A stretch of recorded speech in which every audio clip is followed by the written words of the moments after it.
எபிரேயர் அதிகாரம் 12. எனவே திரண்டு வரும் மேகம் போல் இத்தனை சாட்சிகள் நம்மை சூழ்ந்து நிற்க, எந்த சுமையையும் நம்மை பற்றி கொண்டிருக்கும் எந்த பாவத்தையும் உதறி தள்ளிவிட்டு நமக்கு குறிப்பிட்டுள்ள பந்தயத்தில் மன உறுதியோடு ஓடுவோமாக. நம்பிக்கையை தொடங்கி வழி நடத்துபவரும் அதை நிறைவு செய்பவருமான இயேசுவின் மீது கண்களை பதிய வைப்போம். அவர் தாம் அடையவிருந்த மகிழ்ச்சியின் பொருட்டு இழிவையும் பொருட்படுத்தாமல் சிலுவையை ஏற்றுக்கொண்டார். இப்போது கடவுளது அரியணையின் வலப்பக்கத்தில் வீற்றிருக்கிறார். பாவிகளால் தமக்கு உண்டான எந்த எதிர்ப்பையும் மன உறுதியோடு தாங்கிக் கொண்ட அவரை எண்ணி பாருங்கள். அப்போது நீங்கள் மனம் சோர்ந்து தளர்ந்து போக மாட்டீர்கள். பாவத்திற்கு எதிரான போராட்டத்தில் ரத்தம் சிந்தும் அளவுக்கு நீங்கள் இன்னும் எதிர்த்து நிற்கவில்லை. தாம் பிள்ளைகளிடம் பேசுவது போல் இறைவன் உங்களுக்கு தந்த பின்வரும் அறிவுரையை நீங்கள் மறந்து விட்டீர்கள். பிள்ளாய், ஆண்டவர் உன்னை கண்டித்து திருத்துவதை வேண்டாம் என தள்ளிவிடாதே. அவர் கண்டிக்கும் போது தளர்ந்து போகாதே. தந்தை தாம் ஏற்றுக்கொண்ட மக்களை தண்டிக்கிறார். ஆண்டவர் தாம் யாரிடம் அன்பு கொண்டிருக்கிறாரோ அவர்களை கண்டிக்கிறார். திருத்தப்படுவதற்காக துன்பங்களை தாங்கிக் கொள்ளுங்கள். கடவுள் உங்களை தாம் பிள்ளைகளாக நடத்துகிறார். தந்தை தண்டித்து திருத்தாத பிள்ளை உண்டோ? எல்லா பிள்ளைகளுக்கும் அளிக்கப்படும் தண்டனை உங்களுக்கு அளிக்கப்படாவிட்டால் நீங்கள் உண்மையான பிள்ளைகளாய் இருக்க மாட்டீர்கள். முறை தவறி பிறந்த பிள்ளைகளாகவே இருப்பீர்கள். இவ்வுலக தந்தையர் நம்மை தண்டித்து திருத்தினார்கள். நாமும் அவர்களுக்கு மதிப்பு கொடுத்து வந்தோம்.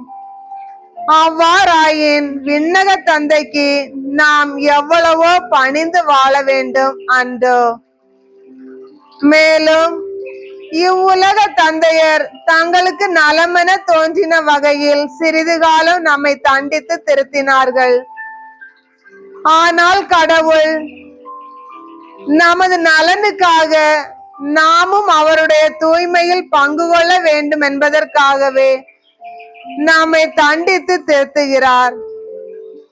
இவ்வாறு திருத்தப்படுவது இப்போது மகிழ்ச்சிக்குரியதாய் இராமல் துயரத்துக்குரியதாகவே தோன்றும். ஆனால் பின்னர் இவ்வாறு பயிற்சி பெற்றவர்கள் அமைதியையும் நேர்மையான வாழ்வையும் பயனாக பெறுவர்.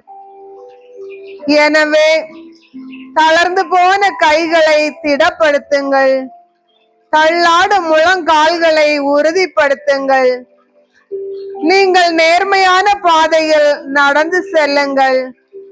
அப்போதுதான் ஊனமாய் போன கால் மூட்டை பிசகாமல் குணமடையும். அனைவருடனும் அமைதியாய் இருக்க முயலுங்கள். தூய்மையை நாடுங்கள். தூய்மையின்றி எவரும் ஆண்டவரை காண மாட்டார். உங்களுள் எவரும் கடவுளின் அருளை இழந்து விடாமல் இருக்க பார்த்து கொள்ளுங்கள். கசப்பான நச்சுவேர் எதுவும் உங்களுக்குள் முளைத்து தொல்லை கொடுக்காதபடியும் அதனால் பலர் கெட்டு போகாதபடியும் பார்த்து கொள்ளுங்கள். உங்களுள் யாரும் காமுகராயும் ஏசாவை போல் உலக போக்கை பின்பற்றுபவராயும் இராதபடி கவனமாய் இருங்கள். இந்த ஏசா ஒரே ஒரு வேளை உணவுக்காக தாம் தலைப்பேற்று உரிமையை விற்றுவிட்டார். பின்னர் அவர் தமக்குரிய ஆசியை உரிமை பேராக்கி கொள்ள விரும்பியும் அது அவருக்கு கிடைக்கவில்லை. கண்ணீர் சிந்தி அதை நாடியும் அந்நிலையை மாற்ற வாய்ப்பு ஏதும் கிட்டவில்லை. இது உங்களுக்கு தெரியும் அல்லவா? நீங்கள் வந்து சேர்ந்திருப்பது தொட்டுணரக்கூடிய தீ பற்றி எரிகின்ற இருள் சூழ்ந்த மந்தாரமான சுழல் காற்று வீசுகின்ற சீனாய் மலை அல்ல. அங்கு எக்காலம் முழங்கிற்று. பேசும் குரல் ஒன்று கேட்டது. அக்குரலை கேட்டவர்கள் அதற்கு மேல் தங்களோடு அது ஒரு வார்த்தை கூட பேச வேண்டாம் என்று கேட்டுக்கொண்டார்கள். ஏனெனில் அம்மலையை கால்நடை தொட்டால் கூட அதை கல்லால் எறிந்து கொல்ல வேண்டும் என்று அக்குரல் கொடுத்த கட்டளையை அவர்களால் தாங்கிக் கொள்ள முடியவில்லை. நான் அஞ்சி நடுங்குகிறேன் என்று மோசே சொல்லும் அளவுக்கு அக்காட்சி அச்சம் விளைவித்தது. ஆனால் நீங்கள் வந்து சேர்ந்திருக்கும் சீயோன் மலை வாழும் கடவுளின் நகர், விண்ணக எருசலேம். அதனை பல்லாயிரக்கணக்கான வானதூதர் சூழ்ந்துள்ளனர். விண்ணகத்தில் பெயர் எழுதப்பட்டுள்ள தலைப்பேரானவர்களின் திருச்சபை விழா கூட்டமென அங்கே கூடியுள்ளது. நிறைவு பெற்ற நேர்மையாளர்களோடு சேர்ந்து அனைவருக்கும் நடுவரான கடவுள் முன்னிலையிலும் புதியதோர் உடன்படிக்கையின் இணைப்பாளரான இயேசுவின் முன்னிலையிலும் நிற்கிறீர்கள். ஆபேலின் இரத்தத்தை போலன்றி சிறந்த முறையில் குரல் எழுப்பும் இயேசுவின் இரத்தத்தினால் தெளிக்கப்பட்டிருக்கிறீர்கள். எனவே கடவுளின் வார்த்தைக்கு செவிசாய்க்க மறுத்து விடாதபடி பார்த்து கொள்ளுங்கள். இவ்வுலகில் அவரது எச்சரிக்கைக்கு செவிசாய்க்க மறுத்தவர்கள் தண்டனைக்கு தப்பவில்லை. அவ்வாறெனில் விண்ணுலகில் இருந்து பேசுபவரை புறக்கணித்தால் நாம் எவ்வாறு தப்பித்துக் கொள்ள முடியும்? அவருடைய குரல் அன்று மண்ணுலகை அதிர செய்தது. இப்பொழுது அவர் இன்னும் ஒரு முறை மண்ணுலகை மட்டுமல்ல விண்ணுலகையும் நடுக்கமுற செய்வேன் என்று உறுதியாக வாக்களித்துள்ளார். இன்னும் ஒரு முறை என்பது அதிர்பவை யாவும் படைக்கப்பட்டவை என்னும் முறையில் அகற்றப்படும் என்பதை எடுத்து காட்டுகிறது.